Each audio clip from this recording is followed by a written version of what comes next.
Hi hello welcome to జిఎట్ news.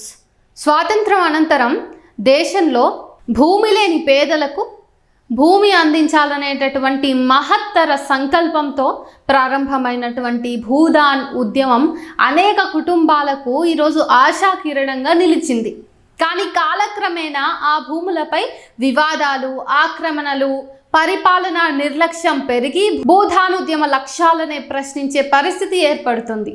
Khammam జిల్లా వెలుగుమట్లలో భూదాన్ భూముల వివాదం కూడా అలాంటి ఆందోళనకర ఉదాహరణగా నిలుస్తోంది. ఈరోజు రెవెన్యూ రికార్డుల ప్రకారం వెలుగుమట్ల భూదాన్ భూములు సర్వే నంబర్ 147లో 21 ఎకరాలు, 148లో 21 ఎకరాలు, 149లో 20 ఎకరాలు, 7 గుంటలు కలిపి మొత్తంగా 62 ఎకరాలు 7 గుంటలుగా నమోదై ఉన్నాయి. అయితే ఇటీవల మంత్రుల సమక్షంలో నిర్వహించినటువంటి పాత్రికేయుల సమావేశంలో జిల్లా కలెక్టర్ కేవలం 32 ఎకరాల 7 గుంటల గురించి మాత్రమే ప్రస్తావించడం ఆశ్చర్యానికి గురి చేసింది. మిగిలిన దాదాపు 30 ఎకరాల గురించి ఒక్క మాట కూడా ప్రస్తావించకపోవటం అనేది అనేక అనుమానాలకు తావిస్తోంది. ఇదేమీ సాధారణ పరిపాలనా పొరపాట లేక భూదాన్ భూములపై జరిగినటువంటి అక్రమాలను కప్పిపుచ్చేటటువంటి ప్రయత్నం మాత్రమేనా అనే ప్రశ్నలు సహజంగానే ఉత్పన్నమవుతున్నాయి. అయితే ఇక్కడ ఇదే సమయంలో ప్రభుత్వం తాము పేదల పక్షమని పదే పదే ప్రకటిస్తూనే వస్తుంది. అయితే పేదల పక్షాన నిలిచే ప్రభుత్వము ముందస్తు నోటీసులు లేకుండానే బుల్డోజర్లతో ఇండ్లను కూల్చి పోలీసు బలగాలతో వారిని రోడ్డున పడేయటం ఎట్లా సమర్థించుకోగలదు? ఒక మంత్రి చేసిన వ్యాఖ్యలు ఈ చర్యలపై మరింత సందేహాలను కలిగిస్తున్నాయి. కొంతమంది అక్రమంగా ఇండ్లు నిర్మించుకున్నారని చెప్పి అందరి ఇండ్లను కూల్చాల్సి వచ్చిందని ఆయన చెప్పడం అనేది సాధారణ న్యాయబద్ధతకు విరుద్ధంగా కనిపిస్తుంది. ఈ ప్రాంతంలో కొందరు అక్రమ నిర్మాణాలు చేశారని చెప్పి మొత్తం 800 ఇండ్లను కూల్చివేసి అందులో సుమారు 410 మందికి మాత్రమే 75 గజాల చొప్పున పత్రాలు ఇవ్వడం అనేది సమస్యకు పరిష్కారం అని ఎట్లా పరిగణించగలం?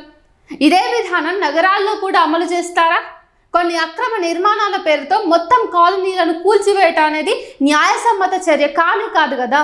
ఇది పరిపాలన అసమర్థతకు నిదర్శనంగా ఉండటమో లేక పేదలను ఆ ప్రాంతం నుంచి తరలించేటటువంటి ప్రణాళికలో భాగమో అన్న అనుమానం కూడా చాలా మందికి కలుగుతుంది.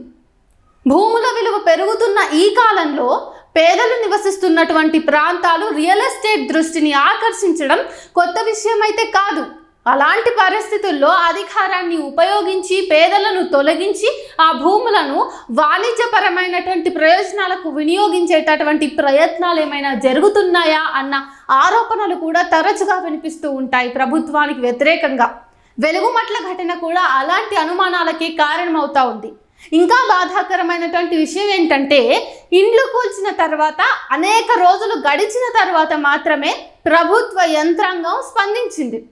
ఇప్పటి వరకు ఒక్క మంత్రి కూడా బాధితులను పరామర్శించకపోవడం అనేది చాలా విచారకరం. కొన్ని ప్రజా సంఘాలు ముందు నుంచి కూడా బాధితుల పక్షాన నిలబడి వాళ్ళ కోసం పోరాడుతూ ఉంటే వారిపై బురద జల్లి వారిని కూడా అక్రమదారులుగా చిత్రీకరించే ప్రయత్నము ఈ ప్రభుత్వం చేస్తుంది కదా, అది ఇంకా బాధాకరం.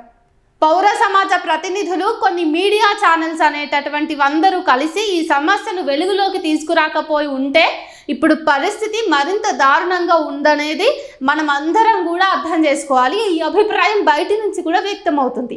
ప్రజల ఒత్తిడి పెరగడంతోనే ప్రభుత్వం వివరణలు ఇచ్చి పట్టాలు ఇవ్వాల్సిన పరిస్థితి ఉత్పన్నమైనట్టుగా కూడా మనం గమనించాలి ఇక్కడ. అయితే సమస్య ఇక్కడితో ముగిసిందని చెప్పడం మాత్రం తగదు.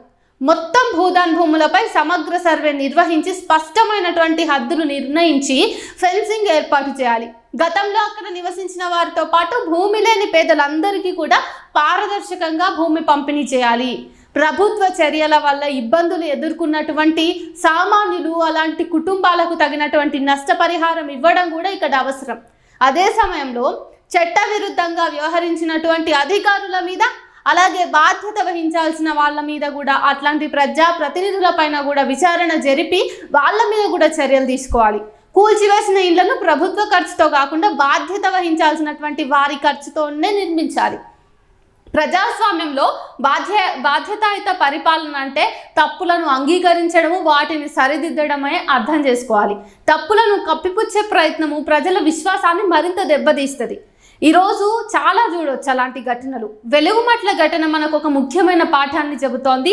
పేదల హక్కులను కాపాడే వ్యవస్థలు బలంగా ఉండాలి. భూదాన్ వంటి గొప్ప ఉద్యమాల లక్ష్యాలు నిజంగా నెరవేరాలంటే గనక పరిపాలన పారదర్శకంగాను బాధ్యతాయుతంగాను ఉండాలి. రాష్ట్రంలోనే కాకుండా దేశవ్యాప్తంగా కూడా ఉన్నటువంటి భూదాన్ భూములను పరిరక్షించి నిజమైనటువంటి లబ్ధిదారులైన భూమి లేని నిరుపేదలకు పారదర్శకంగా పంపిణీ చేయాల్సిన అవసరం ఉంది. అప్పుడే కదా భూదాన్ ఉద్యమం తన అసలైనటువంటి లక్ష్యాన్ని చేరుకుంటుంది. అయితే ఇక్కడ మరో విషయం, ఎవరి ఇళ్ళైతే కూల్చివేశారో వాళ్ళు ఎన్నో కలలు కానీ ఎంతో శ్రమ చేసి చెమటను రక్తాన్ని ధారపోసి కట్టుకున్నటువంటి ఆ ఇళ్లను ఈరోజు ప్రభుత్వం కూల్చివేసిన సందర్భంలో రూపాయి వాళ్ళు ఎంతైతే పెట్టినో వాళ్ళందరికీ అంత నష్టపరిహారం చెల్లించాల్సినటువంటి అవసరం ఉంది. కేవలం ఇంత భూమి ఇస్తాము అని చేతులు దులుపుకోవడం ప్రభుత్వాన్ని పదే మళ్ళీ ప్రశ్నలోనే నెట్టేటటువంటి అవసరం ఉంటుంది అని ప్రభుత్వం కూడా గుర్తించుకోవాలి.